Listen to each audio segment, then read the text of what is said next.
আর্থিক লেনদেন নিয়ে বিরোধকে কেন্দ্র করে জাতীয় নাগরিক পার্টি এনসিপির দুপক্ষের মধ্যে সংঘর্ষ হয়েছে।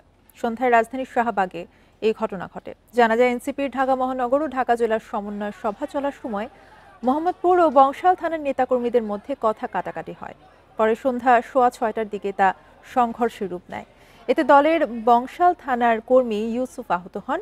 3 মাস আগে মোহাম্মদপুরের একটি কোম্পানির সঙ্গে আর্থিক লেনদেন করেন বংশাল থানার কয়েকজন নেতা। বিষয়টি ঢাকা মহানগর উত্তরের নেতা শোয়েবকে জানানো হলে তিনি তার সমাধানের দায়িত্ব দেন মোহাম্মদপুর থানার নেতা রিয়ানকে।